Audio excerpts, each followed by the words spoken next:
नमस्कार दोस्तों, स्वागत है आपका हमारे चैनल पारंपरिक कथा पर। आज मैं आपको सुनाने जा रही हूँ नवरात्र से जुड़ी एक ऐसी कथा जो आपकी आत्मा को हिला देगी और आंखों में आंसू बह निकलेंगे। यह कहानी है हरदास नामक एक गरीब व्यक्ति की, जो नदी के किनारे एक टूटी फूटी झोपड़ियों में अपनी पत्नी गीता और 5 साल की मासूम बेटी मीरा के साथ रहता था। हरिदास की जीवन कठिनाइयों और दुखों से भरा हुआ था। रोजाना खेतों में कड़ी मेहनत करता, फिर घर का पेट भर पाना मुश्किल होता था। बारिश में उसका छप्पर टपटपाता, सर्दियों में ठंडी हवाएं झोपड़ी में घुसकर उन्हें कपाने पर मजबूर करती। लेकिन हरदास का हिम्मत दुर्गा माँ में इतना गहरा था कि किसी विपत्ति में वह केवल उनके नाम का जाप करता और उनकी सहायता की प्रार्थना करता।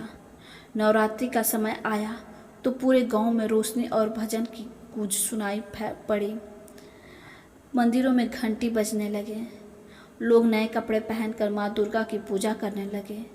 लेकिन हरदास के घर में न तो दीपक के लिए तेल था, न फूल, न प्रसाद, न अनाज, यहाँ तक कि बेटी मीरा के लिए ना कोई मिठाई बची थी और ना ही नए कपड़े। मीरा ने मासूम आंखों से पूछा, पिताजी, माँ दुर्गा हमारे घर क्यों नहीं आएंगी? हरिदास ने बेटी को गले लगाते हुए कहा, बेटी, माँ दुर्गा हर जगह हैं। उन्हें हमारे दिल की भक्ति चाहिए, वस्त्र और धन नहीं। लेकिन उनकी आत्मा भीतर से टूट भी चुकी थी। उनकी पत्नी गीता भी थकान और भूख से जूझ रही थी। हरदास ने ठान लिया कि अगले दिन वह किसी खेत में फूल तोड़कर बेटी की खुशी के लिए लाएगा। पर किसानों के खेत में फूल तोड़ना चोरी मानी जाती थी। उसके मन में भय और हिचकिचाहट थी। फिर भी मीरा की मासूम मुस्कान का ख्याल रखते हुए उसने हिम्मत जुटाई और पूरी रात वह रोते हुए माँ दुर्गा का नाम लेता रहा और मन ही मन कहता, माँ, मेरे पास कुछ नहीं है, बस मेरी बेटी की खुशी है। क्या आप उसे निराश करेंगी? उसकी आंखों में आंसू बहते रहे। उसकी पत्नी गीता भी रोते हुए उसके पास बैठी और बोली, हरदास, भक्ति इतनी शुद्ध हो तो कोई विपत्ति भी हार नहीं मान लेती। अगले दिन सुबह जब मीरा उठी तो उसने देखा कि झोपड़ी के दरवाजे पर फूलों की माला, नारियल और मिठाई और प्रसाद रखा हुआ था। वह खुशी से झूम उठी और चिल्लाई, पिताजी, देखो, माँ दुर्गा हमारे घर आई हैं। हरदास की आंखों से फिर से आंसू छलक पड़े। उसकी आत्मा और विश्वास और आभार से भर गई। उसी समय भीतर से आवाज आई, भक्त, सच्ची भक्ति को खाली हाथ नहीं लौटाया जाता। तेरे आंसू और तेरी बेटी की मासूम मुस्कान ही मेरा सबसे बड़ा प्रसाद है। हरदास जमीन पर गिरा पड़ा, हाथ जोड़कर बोला, माँ, आप सच में करुणामयी हैं। आपने हमारी छोटी सी झोपड़ी को अपना मंदिर बना दिया। उसके बाद से हरदास का गांव में सबसे बड़ा भक्त कहलाया। लोग दूर दूर से उसके घर आने लगे। उसकी झोपड़ी सचमुच एक मंदिर बन गई थी। हरदास के 9 दिनों में हर दिन वह सुबह से लेकर शाम तक भजन, जाप और ध्यान करता रहा। गांव के बच्चे उसके पास बैठकर भक्ति की कहानियां सुनते। हरदास उन्हें बताता कि कैसे सच्चे मन और भक्ति से किसी की विपत्ति को मात दी जा सकती है। पहले दिन उन्हें अपनी बेटी के लिए फूल मंगवाए और पूजा की। दूसरे दिन उसने गांव के गरीब बच्चों को प्रसाद दिया। तीसरे दिन वह झोपड़ी में दीप जलाकर भजन करता रहा। चौथे दिन वह अपने परिवार और गांव के वृद्धों के लिए अन्न का वितरण किया। 5वें दिन उसने मंदिर में जाकर सच्चे मन से पूजा की और 7वें दिन मीरा के लिए विशेष भजन का आयोजन किया। 8वें दिन उसने गांव में झोपड़ी तर झोपड़ी जाकर भक्ति को महत्व समझाया।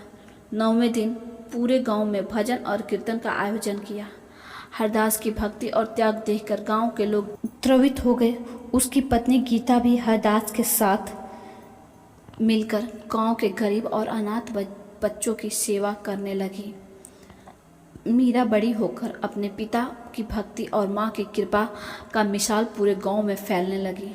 हरदास की यह कहानी आज भी गांव में सुनाई जाती है ताकि लोग याद रखें कि सच्चे दिल और भक्ति से गांव माँ दुर्गा की कृपा होती है।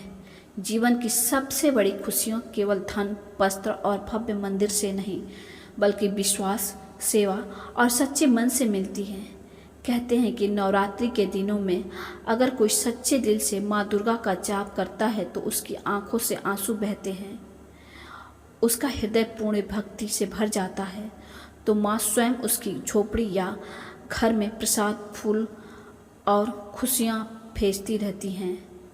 हरदास की यह कथा आज भी लोगों को सिखाती है कि कठिनाइयों में भी विश्वास न खोना चाहिए।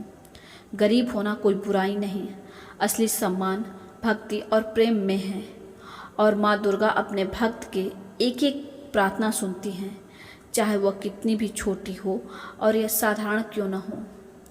इस प्रकार एक गरीब परिवार का जीवन माँ की कृपा और भक्ति से दिव्य बन गया, और हरदास, गीता और मीरा ने जीवन भर दूसरों की सेवा और भक्ति के मार्ग पर चलकर यह साबित कर दिया कि सच्चे मन और आत्मा की भक्ति ही सबसे बड़ा मंदिर है।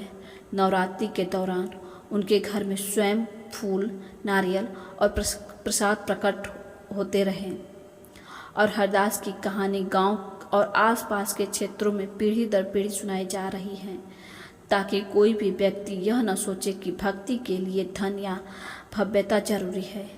हरदास की भक्ति ने यह प्रमाणित कर दिया है कि माँ दुर्गा के लिए सबसे बड़ा प्रसाद केवल विश्वास, प्रेम और सच्चे मन के लिए किए गए आंसू हैं।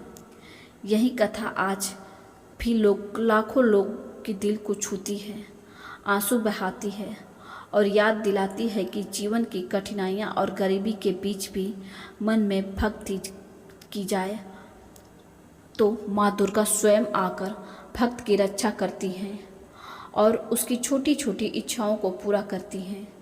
हरदास की यह कहानी इस बात का प्रतीक बन गई है कि सच्चा प्रेम, भक्ति, त्याग ही वास्तविकता शक्ति है, और नवरात्रि केवल त्योहार नहीं बल्कि आत्मा की परीक्षा और भक्ति की पुष्टि का समय है।